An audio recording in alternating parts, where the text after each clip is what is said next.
अब मान लो मैं आपको बोलता हूँ कि आचार्य जी 100 रुपये देना, तो आप मुझे वो एक नोट देंगे नीला से कलर का, 100 रुपये का नोट। अब उसके ऊपर लिखा हुआ वो तो 100 रुपये नहीं है, वो तो 100 रुपये का नोट है, प्रोमिसरी नोट। तो जब सरकार से हमने ये पूछा कि आपका जो ये प्रोमिसरी नोट है ये किसके एवज में आपने हमको दिया है, इस पे लिखा हुआ है मैं धारक को 100 रुपये अदा करने का वचन देता हूँ। तो इसकी रिसर्च में जब हम पहले गए तो 1968 से पहले का एक नोट हमारे हाथ में लगा 10 रुपये का, हमारे पास वो मोबाइल में है, मैं आपको दिखाऊंगा। उस नोट के ऊपर क्या लिखा हुआ है, I promise to pay the bearer on demand the sum of ₹10, उसमें 10 रुपये का नोट था, वो ₹10 at any office of issue, यानी जहां से भी ये पैसे इश्यू होते हैं वहां से आप कभी भी जब आपका मन चाहे तब आप ले सकते हो, धारक के मांगे जाने पर। अब उन्होंने 1968 में ये काट दिया, eight any office of issue काट दिया और ये ऑन डिमांड काट दिया, और प्रोमिसरी नोट को ऐसे रख दिया मैं धारक को 100 रुपये अदा करने का वचन देता। तो उससे पूछा गया कि ये 100 रुपये क्या हैं, तो जब वहाँ से जो रिप्लाई आए, पहले तो गोल मटोल रिप्लाई करने की कोशिश किया, फिर उन्होंने कहा कि आप जा कर के आर्काइव से निकाल सकते हो, फिर दिल्ली के अंदर लाइब्रेरी है, आरबीआई के सारे डॉक्यूमेंट वहाँ पर हैं, वहाँ से निकाल सकते हो। तो पुणे वाली आर्काइव और दिल्ली वाली आर्काइव दोनों से जब इनके दस्तावेजों की पड़ताल करके पूरे कागज़ वहाँ से जब लाए गए तो वहाँ से 2 कानून निकल कर के आए। एक आया कॉइनेज एक्ट 1906 और दूसरा आया पेपर करेंसी एक्ट 1882 और साथ में आईपीसी जो 1860 का है। ये इस तीनों से जो निष्कर्ष निकला, इन तीनों में जो इस पेपर करेंसी के बारे में, इस कॉइनेज की, इस कॉइन के बारे में जो लिखा हुआ है, उसमें सबसे पहली चीज़ कॉइनेज एक्ट 1906 की लिखी हुई है कि जब भी हमारा जो 1 रुपया है, जब भी नोट छापेगा रिजर्व बैंक, यानी कि जैसे ये रुपया है, इसको हम करेंसी नोट बोलते हैं, ये 1 रुपये का नोट है, इसके ऊपर भारत सरकार लिखा हुआ है, इसके ऊपर वो नहीं लिखा हुआ रिजर्व बैंक। जो इससे ऊपर का कोई भी नोट होगा उसके ऊपर भारतीय रिजर्व बैंक लिखा है, 2 रुपये का है, 100 रुपये का जो भी है, 1 से ऊपर का भारतीय रिजर्व बैंक और इस पे ये 1 रुपया। अब रुपये के भी बहुत सारे ट्रेंड हैं, रुपये का भी बहुत सारा खेल है। अब मान लीजिए 1 रुपया तो ये है जो 1 रुपया कागज वाला है, 1 रुपया ये है जो 1900 ये कब का है, 2009 का है 1 रुपया। फिर 1 रुपया ये है 1 रुपी इंडिया 1891, ये भी 1 रुपया है 1891 का, और ये लिखा हुआ है 1 रुपी इंडिया 1942। अब इन सब पे 1 रुपया लिखा हुआ है, आप देखेंगे तो ठीक है, 1891 वाले पे भी, 1942 वाले पे भी। तो जब हम इन चारों रुपयों को जब हम बैंक में लेकर के जाते हैं तो बैंक इनको 4 रुपये में कंसिडर करता है, इसको भी 1 रुपये में, इसको भी 1 रुपये में, इसको भी 1 रुपये में, इसको भी 1 रुपये में। और यही सुप्रीम कोर्ट के अंदर जब वर्मा जी हमारे लेकर के जाते हैं तो जस्टिस ए के पंथा और योगेश्वर दत्त, पता नहीं क्या नाम था उनका, है ना, ऐसा ही कुछ, तो उनकी खंडपीठ के पास जब वो लेकर के गए तो उनके पास उन्होंने जब पूछा भाई हमारे इन रुपयों में फ़र्क क्यों है, हमको ये बताओ। कॉइनेज एक्ट है 1906, ये हमको एक पूरी डिटेल देता है कि कोई भी कॉइन जब बनेगा या जब भी इस देश के अंदर करेंसी बनेगी तो उसके पीछे हम लोग बैक में क्या रखेंगे, अपने पास सिक्योरिटी क्या रखेंगे। क्योंकि पहले जो ट्रेड होता था वो सोने के ज़रिए होता था, बाद में ये करेंसी वाला मैटर लेकर के आए, यही रोथस्चाइल्ड वगैरह ने पूरा गेम खेला, बैंकिंग जो लेकर के आए। तो इन्होंने शुरुआत में ये कहा, शुरू में तो इन्होंने क्या किया, रुपए की जितनी वैल्यू थी, जैसे 1 रुपये की जो वैल्यू थी वो थी 11.961 ग्राम चांदी, इस 1 रुपया इतने का था। फिर 15 रुपये की एक मोहर होती थी, जो 1 तोले की मोहर थी, वो 15 रुपये की मोहर हो जाती थी। अब इसको इन्होंने मेंटेन करके रखा वैसे ही, ताकि लोगों के अंदर मतलब सिक्के का जो चलन है वो चालू हो जाए एक बारी। जैसे अभी आपने यूपीआई से पेमेंट किया तो यूपीआई आपके दिमाग में, ये डिजिट जो है ये आपके दिमाग में पैसा है। जैसे जो नई पीढ़ी है उसके दिमाग में वो मोबाइल में जो डिजिट है वही पैसा है, और जो हमारे वाली पीढ़ी है उसके दिमाग में ये जो कागज़ का टुकड़ा है ये पैसा है, और जो हमसे पहले वाली पीढ़ी है उसको ये मालूम है कि इस पैसे के बदले में सोना हमारा वहाँ पे रखा हुआ है रिजर्व बैंक के अंदर, लेकिन कितना रखा है ये नहीं मालूम है। तो पेपर करेंसी एक्ट क्या कहती है कि जब भी रिजर्व बैंक पैसा छापेगा, जितना भी पैसा वो छापेगा, जितने भी नोट छापेगा, उसके बदले में उतने ही वैल्यू का जो सिक्योरिटी है, रुपया है, वो रख लेगा। रुपया मतलब सोना बराबर में, क्योंकि रुपया असल में मानक है,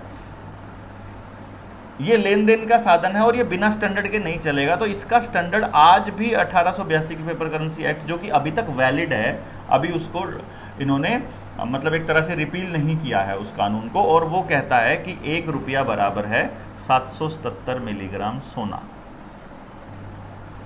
इस टाइम पे। जो आज के ये जो करेंसी नोट अगर हम लेके चलें, या ये जो बैंक नोट हम लेके चलें, तो लगभग 4800 रुपए के नोट के बराबर पड़ता है। कहने का मतलब है इन नोटों में जितना हम सोना 4800 रुपए में खरीदते हैं, उतना ही अगर हमारा ये रुपया वैध होता। इसको हम अवैध क्यों बोल रहे हैं? इसके पीछे 2 कारण है। सबसे पहला कारण एक है कि जो 1968 में इन्होंने वचनखंड बदला, उसका गवर्नर का वचनखंड बदला, तो किसी का भी एफिडेविट आप बदल नहीं सकते, कानूनन जुर्म है किसी का एफिडेविट बदलना, बल्कि खुद का एफिडेविट बदलना भी जुर्म माना जाता है। दूसरा जो इसके पीछे तर्क है वो ये है कि जब आज भी बैंकों में ये रुपए चलन में हैं और बैंक इनको लेने से मना नहीं कर रहा है, तो इनको दे क्यों नहीं रहा है? तो वो कहते हैं कि ये भी 1 रुपया है, ये भी 1 रुपया है और ये भी 1 रुपया है। तो जब ये सारे रुपए हैं और ये भारत के रुपए हैं और 1 रुपये में ही कंसिडर करता है बैंक, तो सबकी परचेजिंग वैल्यू बराबर होनी चाहिए। परचेजिंग वैल्यू इन 2 रुपयों की तो कोई परचेजिंग वैल्यू है ही नहीं है। इनमें तो टॉफी आती है एक आजकल के टाइम पे इसके अंदर तो, और इनकी परचेजिंग वैल्यू इतनी है कि एक में 50 किलो गेहूं आ जाता है, एक के अंदर जो है वो 25 किलो गेहूं आ जाएगा। चांदी का, हाँ, प्योर चांदी का भी है, एक 100% चांदी है, एक 50% चांदी है, 91 वाला 100। तो बाजार में इनकी वैल्यू अलग है और बैंक में इनकी वैल्यू बराबर है। तो इसका मतलब है कि देश की जनता के साथ में फ्रॉड हो गया, और वो फ्रॉड धीरे धीरे करते करते वो यहाँ तक ले आए। जब 1911 के पेपर करेंसी एक्ट की तरफ जब नजर दौड़ाई, भारत का रुपया ये कैसे पता चलेगा? भारत का रुपया है ना उसी टाइम का। अब जाइए बैंक में लेकर जाइए, ये अंग्रेजों के टाइम का है ना, ये अंग्रेजी सरकार लिखा नहीं है इसमें, लेकिन बैंक लेता है इसको, बैंक लेता है ना इसको 1 रुपये में। आप जाइए बैंक में लेकर के, 1 रुपये में लेगा, मना नहीं करेगा इसको। 1 रुपी इंडिया, अब वैसे तो पीछे लिखा, वैसे लिखा तो है 1 रुपी इंडिया। तो ये 1 रुपया, इसके ऊपर भी इतना ही लिखा है भारत, और इधर 1 रुपया। अब मतलब जितनी सत्यता इसकी है उतनी सत्यता इसकी है। अब जब हम इसको बैंक में ले गए, बैंक मान रहा है इसको कि ये रुपया है और वैलिड रुपया है, इस वक्त चलन में है। तो चलन में है तो इसका मतलब है 1882 का जो और 1906 का जो एक्ट है वो भी चलन में है, और मतलब इसका मतलब तो देश के लोगों के साथ फ्रॉड हुआ, इन्होंने डिवैल्यूएट कर दिया इसको। और डिवैल्यूएशन जो है रुपए की, नोट की या रुपए की जो डिवैल्यूएशन है, वो आईपीसी के अंदर कानूनन जुर्म है और इसके ऊपर आजीवन कारावास तक की सजा है। तो जब इन सारी चीज़ों को लेकर के हमने प्रैक्टिकल करने की कोशिश करी कि भाई हम देख लेते हैं वाकई में ये प्रैक्टिकली पॉसिबल है भी कि नहीं पॉसिबल, तो उस प्रैक्टिकलिटी में ये सामने आया कि वाकई में आज जो दस्तावेज हैं, क्योंकि बैंक कहाँ अड़ाता है, जो नए इकोनॉमिस्ट है वो कहाँ अड़ाते हैं कि 1911 में पेपर करेंसी एक्ट या कॉइनेज एक्ट दोबारा से इन्होंने बना दिया, लेकिन पुराने वाले रिपील किए बिना बनाया, पहली बात कर ही नहीं सकते क्योंकि स्टैंडर्ड को ख़त्म नहीं किया जा सकता। आप ऐसा नहीं कर सकते कि कल से जो है 1 मीटर बराबर 99.9 सेंटीमीटर के बराबर हो जाएगा, ऐसा थोड़ी होगा। मतलब संसद में अगर आपने पास करे, स्टैंडर्ड को नहीं आप छेड़ सकते ना, संसद भी जो यूनिवर्सल होता है स्टैंडर्ड तो उसमें जब 1911 के एक्ट के ऊपर जब आरटीआई लगाई गई और आरटीआई राष्ट्रपति तक लगाई, तो राष्ट्रपति ने जवाब में दिया कि संसद को, पार्लियामेंट को पावर ही नहीं है इसके ऊपर कानून बनाने की। तो वो इसको भी चैलेंज करना बाकी रहता है, बल्कि ये असल में तो उस आरटीआई से ही ये खारिज हो जाएगा और जितने भी सांसद उसमें शामिल थे वो सारों को जेल होने वाली है 100%, जिस दिन देश की जनता को ये रुपए का खेल समझ में आया। उससे पहले हमने कुछ प्रैक्टिकल करने की कोशिश करी। प्रैक्टिकल में क्या हुआ कि हमने जिन लोगों से लोन की अदायगी नहीं हो पा रही थी, वो इतनी गरीबी में है कि उनकी ज़मीन, मकान, दुकान, फैक्ट्री कुछ भी अगर मान लो इस पोजीशन पर है कि बिल्कुल कुड़की होने वाली है और अब उनके पास ऑप्शन ही नहीं बचा है कुछ भी कुड़की के अलावा, वो हमको दो। हम ये सारे दस्तावेज उसके साथ में लगा करके, अपने कागज़ लगा करके और बैंकों को हम लोग भेजते हैं। सुनील का भी एग्जाम्पल उसके अंदर एक शामिल है। तो फाइल लेके आया है, तो फाइल वो दिखाएगा, अभी फाइल दिखाई दे एक बारी। इनमें क्या हुआ कि जब हमने बैंक को ये कहा कि भाई हमको पता चला है कि तुमने हमारे साथ फ्रॉड रुपए में ट्रेड किया है, तुमने हमको जो पैसा दिया वो असली रुपया नहीं था, क्योंकि मेरे असली रुपए की तो वैल्यू ये है और इसमें तो ये पूरा का पूरा खेल है। तो ये बैंकों को, ये कार लोन का एक का है, मतलब इसके टोटल कितने लोन थे? 4 लोन थे इसके। टोटल कीमत थी, इसमें 2 है, हाँ। एक 8-29 का है, एक 6 का है। तो 14 लाख के लोन का ये डिटेल में है। इस 14 लाख के लोन की जो हमारी जो टोटल पेमेंट जो देनी बनती है बैंकों को, वो जब हमने इनके हिसाब से लगाया, ये 489 का नोटों के कूटकरण में भारतीय दंड संहिता की धारा 489 क ख ग घ अंक के अनुसार संज्ञेय अपराध है, जिसके लिए आजीवन कारावास तक का दंड निर्धारित है। तो ये जो रुपए में हमारी टोटल वैल्यू बनती है, इस 8,29,000 रुपए की जो वैल्यू आज के दौर में, जिस दिन ये चिट्ठी भेजी थी उस दिन का जो सोने का रेट है, उसके हिसाब से जो हमारे वैध रुपए में 169 रुपये 93 पैसे बनती है। तुमने जो हमारे साथ छल किया, फिर हमने इसके अंदर लिखा कि हमारे इतने रुपए काट करके बाकी का पैसा जो हमने किस्तों के रूप में तुमको दिया है ये हमारा वापस करो, और नहीं तो फिर हमको बताओ कि तुम अवैध रुपए में कारोबार करना चाहते हो। जब हमने बैंकों को आवेदन दिए, बैंकों की RTI लगाई, बैंकों से पूछा, ये सारे नियम, ये सारे लॉ हैं जो हमने इसके साथ अटैच किए हैं, तो ये बैंकों को हम भेज चुके हैं। और एक चीज़ और कल हुई, क्या हुआ, हाँ। मैंने इनकी FIR की थी। ये है एक लोन है हीरो फिनकॉर्प, ये हीरो कंपनी का। तो मैंने इसके कागज़ लगाए थे, इसका आवेदन लगाया था। तो जब आवेदन लगाया तो इसका जवाब काफ़ी दिन नहीं आया, तो मैंने FIR करी फिर कि भाई ये हमें परेशान कर रहे हैं और जवाब नहीं दे रहे हैं, मैं तो पेमेंट करने के लिए तैयार हूँ। 2 महीने के बाद कल इधर वसंत विहार दिल्ली से फ़ोन आया SHO का कि आपका क्या केस है। मैंने उनको बोला कि ये बैंकों का फ्रॉड का केस है, कि 420 के केस में फंस रहे हैं, वो हमें डिवैल्यूएटेड करेंसी पे लेन देन कर रहे हैं, और मैं तो भारत के कानून को मानने वाला हूँ, तो मैं तो फ्रॉड करेंसी पे लेन देन नहीं करूँगा। तो काफ़ी देर बहस करने के बाद वो बोला कि भाई ठीक है, तेरे को जो करना है कर, कोर्ट में चला जा, और जैसा मेरे पास जवाब बनता है मैं दे देता हूँ। यानी उनको भी पता नहीं है इस मामले का। तो मैंने उनको यही बोला कि जो आपके तरफ से जो जवाब बन रहा है वो लिख के दो, तो मैं आगे की कार्रवाई अपने आप करूँगा फिर। यानी पहले हम सिविल सूट में जाएंगे, आवेदन कर रहे हैं भाई बता दो, हम पेमेंट कर ले लो, और जब वो सिविल सूट से नहीं मान रहे तो फिर क्रिमिनल सूट में जाएंगे, क्योंकि 420 में फंस रहे हैं वो।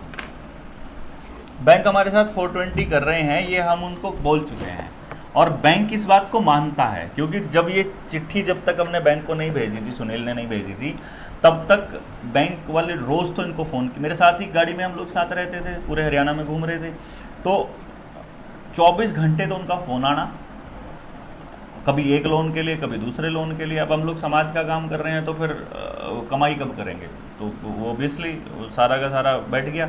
लेकिन फिर बाद में हमारे पास ये दस्तावेज सारे के सारे हाथ आ गए।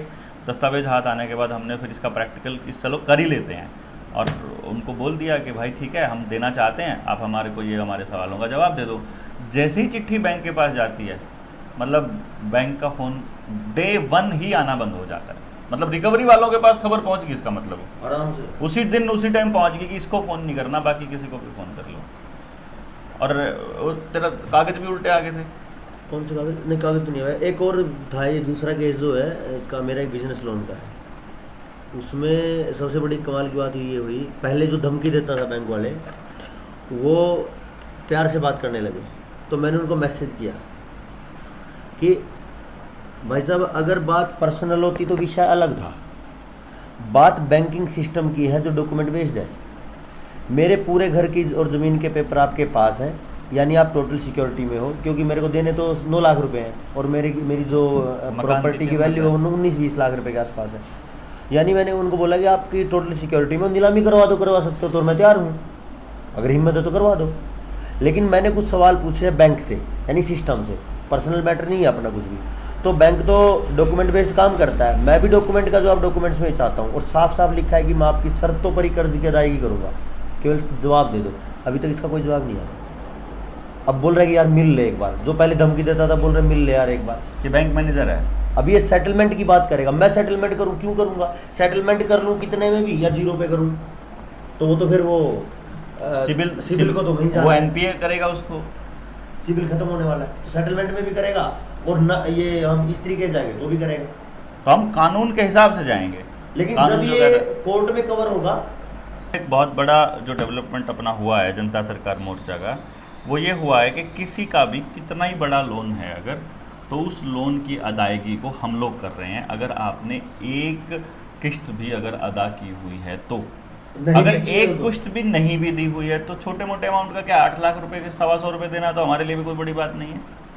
हम क्या कर रहे हैं, हम बैंक को सिर्फ चिट्ठी ये लिख रहे हैं कि तुम्हारा जितना रुपया बनता है उस रुपये के हिसाब से जितनी उसकी परचेजिंग पावर है उतनी ही परचेजिंग पावर हमारे वैध रुपए की इतनी रुपए की बनती है।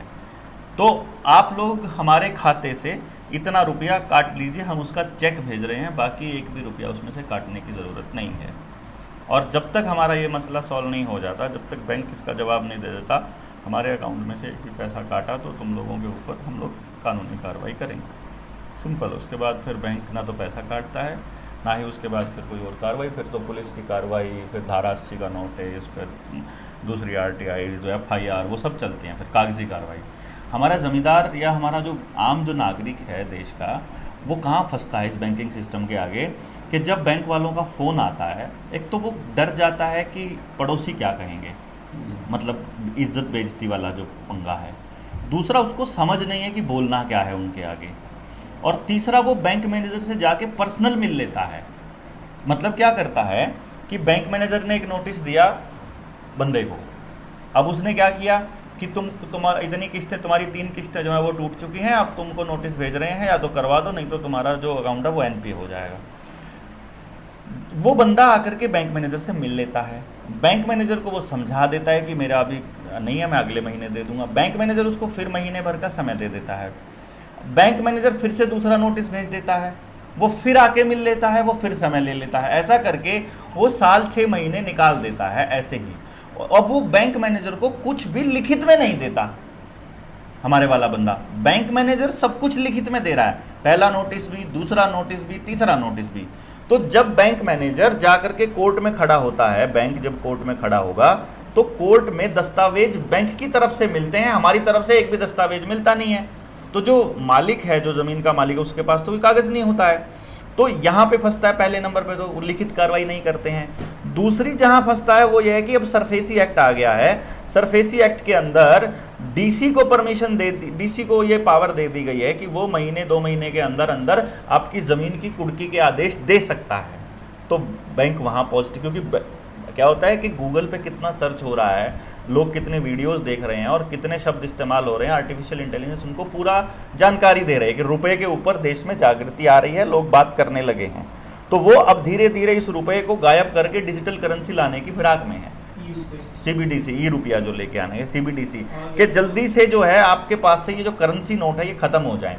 पहले 2000 का ख़त्म, फिर 5000 का, तो ऐसे करके, क्योंकि अगर करेंसी नोट रहेगा, अगर बैंक नोट रहेगा तो आपको मालूम रहेगा कि खेल क्या है रुपए का। अभी नवंबर में 500 का भी खाने वाले हैं, 500 का भी खा सकते हैं ये।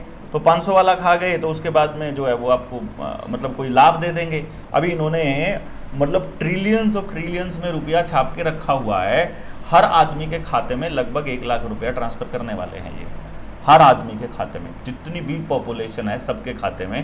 क्योंकि आगे क्लाइमेट के नाम पर या 2025 में कोई दूसरी बीमारी के नाम पर अभी आने वाले वक्त में लॉकडाउन लगने वाला है, ये तैयारी करके बैठे हुए हैं। और उसी टाइम जैसे ही वो लॉकडाउन लगेगा आपके खाते में ट्रांसफ़र हो जाएगा पैसा आपके काम चलाने के लिए। तो आपको कुछ भी परचेज़ करना है आप ऑनलाइन ऑर्डर कीजिए, ड्रोन आपके घर छोड़ के जाएगा। क्योंकि वैसे तो नोट से जो है वो बीमारी फैलती है, वायरस फैलता है, नोटों का इस्तेमाल नहीं करना है, आदमी का हाथ नहीं लगेगा, ड्रोन छोड़ के आएगा। आपको इस तरह का माहौल बनाएंगे ये।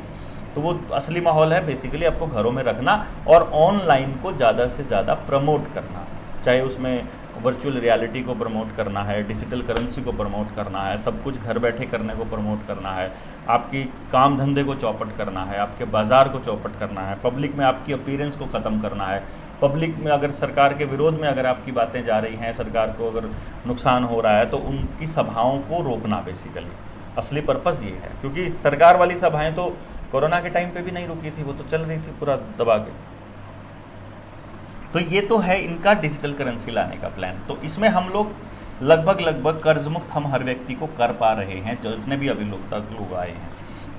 हालांकि इसका परिणाम क्या निकलेगा अभी? जो मान लो आपको नोटिस आना बंद हो गया या बैंक ने अप्रोच करना बंद कर दिया कलेक्शन टीम ने, देखो पहले तो आगे हम अटैक डिफेंसिव मोड में आ गए कि भाई हम बच गए, कि हमारा जो टॉर्चर था वो खत्म हो गया। जैसे ही उनकी तरफ से प्रेशर आना बंद हो जाता है तो हम क्रिमिनल सूट पे जाते हैं, FIR करेंगे, धारा 80 का नोटिस आएगा। क्रिमिनल सूट पे जैसे ही उसकी सुनवाई होगी तो फिर वो निकल के आएगा कि भाई ऐसा काम क्या है, तो फिर वो फंसते हैं कि ये डिवेल्यूशन ऑफ द करेंसी का काम कर रहे हैं, पुट करने की बात कर रहे हैं, तो फिर 420 के केस में फंसता है बैंक, फिर कोर्ट में बात आएगी। हमारे को NOC मिलेगी 100%, लेकिन वो मिलेगी अभी तक किसी केस में मिली है? नहीं मिलेगी। मैं बता रहा हूँ अभी इसलिए नहीं मिलेगी क्योंकि अगर 1-2 केसेस होते हैं तो बैंक को जो कोर्ट है वो स्पेशल निर्देश देता है। हमने 1-2 केसेस किए थे जो बड़े लेवल पर पहुंच गए। 2017 में हमने एक एग्जाम्पलरी कोर्ट केस करने की कोशिश की थी, बोलेरो गाड़ी का एक केस था 6 लाख रुपए का। उसमें क्या हुआ, कोर्ट तक पहुंच गया वो बाय चांस, और कोर्ट में जाते ही कोर्ट ने तारीखें देना बंद कर दिया। उसके बाद कोर्ट ने बैंक को बुला करके स्पेशल इंस्ट्रक्शंस दी, किसी भी कीमत पर इस व्यक्ति का ये केस वापस आपको बाहर ही सुलझाना पड़ेगा। तो बैंक ने आकर के मालिक को इतना बोला, भाई तुझे पैसे देने हैं ना देने हैं, ना दे, तेरे को और पैसे चाहिए और ले, लेकिन ये केस उठा ले। तो उसको कोर्ट ने बाहर ही मैनेज कर लिया, बेसिकली बैंक ने बाहर ही मैनेज कर लिया, उसको कोर्ट में चलने ही नहीं दिया। क्योंकि कोर्ट में अगर ये मुद्दा चलता है तो कोर्ट को आदमी के फेवर में देना पड़ेगा, बैंक यहां फंसता है, पूरा रिजर्व बैंक फंसता है। अब किसी को भी नहीं मालूम है कि रिजर्व बैंक ऑफ इंडिया एक प्राइवेट संस्था है और ये बैंक ऑफ इंग्लैंड की शाखा है जो कि रॉथस्चाइल्ड उसको संभालता है। तो यानी पूरा का पूरा गेम, यानी कि पूरा सिस्टम ही है। अभी बैंगलोर हाई कोर्ट का एक आदेश आया था जिसके अंदर उसने कहा था कि बैंक कर्मचारी सरकारी कर्मचारी नहीं है, 2019 का वो आदेश है। ठीक है, इसका मतलब ये हुआ कि बैंकिंग जो है, बैंक में काम करने वाले लोग सरकारी नहीं है, ना बैंक की कोई प्रॉपर्टी, किसी भी दुनिया के किसी भी देश में बैंकों के पास अपनी कोई प्रॉपर्टी नहीं है। हमको तो लोन देते हैं वो बैंक मकान बनाने के लिए, हमको तो लोन दे रहे हैं फैक्ट्रियां खोलने के लिए, बिजनेस शुरू करने के लिए, और अपना उनके पास 1 गज भी जमीन नहीं है, कहीं पर भी 1 ईंट तक नहीं लगाया। इसका मतलब पूरा बैंकिंग सिस्टम को मालूम है कि हम लोग भागने वाले हैं कहीं, जब जैसे ही देश को पता चल जाएगा। तो बेसिकली क्या हो रहा है कि NOC तो हमको मिलेगी 100%, लेकिन ये डिपेंड करता है कि हम लोग कितने लोगों को इसमें जगा पाएंगे। तब तक जब हम लोग सारे जाग जाएंगे, जब सारे गांव के गांव जाकर अगर कोर्ट में खड़े होंगे तो बैंक को सुनवाई करनी पड़ेगी ना, उसको कोर्ट को सुनवाई करो, कागज हमारे फेवर में है एक, क्योंकि कोर्ट में दलील से ज्यादा कागज चलते हैं, डॉक्यूमेंट को नहीं झुटला सकते, और सरकारी डॉक्यूमेंट है तो फिर तो कहानी ही अलग है। तो यहाँ पे हम लोग प्लस में रहते हैं। अच्छा, ये तो कह रहा है विकिपीडिया पे कि भारतीय रिजर्व बैंक अधिनियम 1934 के बाद भारतीय रिजर्व बैंक की स्थापना की गई। हालांकि शुरू में निजी तौर पर स्वामित्व में था, पर 1949 में इसका राष्ट्रीयकरण किया गया था। तब से यह पूरी तरह से वित्त मंत्रालय, भारत सरकार, GOI के स्वामित्व में है। तो ये तो पूरी तरह विकिपीडिया और गूगल और फेसबुक सब इसी गेम प्लान के हिस्से हैं। आपको ये वही फीडिंग दे रहा है। हमारे पास तो पूरे दस्तावेज है, यहाँ तक कि इसके स्टेक होल्डर कौन कौन है, इसके मालिक कौन कौन है, शेयर होल्डर कौन कौन है, उनके भी दस्तावेज हैं, उनकी भी लिस्ट है पूरी की पूरी। अब ये बहुत जल्दी खुलासा होने वाला है, मतलब ये बड़े लेवल पर खुलासा होगा। ये तो अब आज की जनरेशन को आप बोलने लगोगे, आज की जनरेशन के लिए तो इन्होंने बहुत सारे कानून ऐसे निकाल के दिए हुए हैं। ये लोग फंडामेंटल कानूनों को थोड़ी बदल देंगे, लेकिन यहाँ पे फंडामेंटल दिखाएंगे नहीं, यहाँ पे दिखाएंगे थोड़ी ना, गूगल पे थोड़ी, विकिपीडिया पे थोड़ी देंगे आपको जानकारी। Reserve bank of India Bharat का केंद्रीय बैंक है, जो भारत के सभी बैंकों का संचालक है। रिजर्व बैंक भारत की अर्थव्यवस्था को नियंत्रित करता है। रिजर्व बैंक भारत की स्थापना 1 अप्रैल 1935 को हुई। जो 200 टन सोना 2014 में इंग्लैंड गया था, उसके पीछे क्या कारण दिया RTI में मालूम है? जो जियोपॉलिटिक्स है, नवनीत चतुर्वेदी ने जो किताब लिखी थी जियोपॉलिटिक्स, जिसके अंदर वो ये बता रहा है कि जो 200 टन सोना जो इंग्लैंड भेजा, उसमें भारत सरकार ये कहती है, और इंग्लैंड से जो आदेश आया वो ये आया कि सिक्योरिटी रीजन से वो पैसा वहाँ भेजा गया है। रिजर्व बैंक का पैसा है ये। पैसा मतलब सोना, 200 टन सोना। सिक्योरिटी रीजंस मतलब रिजर्व बैंक का एक्चुअली हेड ऑफिस जो है वो बैंक ऑफ इंग्लैंड ही है, और बैंक ऑफ इंग्लैंड की मुख्य शाखा ने अपना रुपया वहाँ मंगा लिया, सिक्योरिटी डिपॉजिट, सारा रुपया वहाँ मंगा लिया।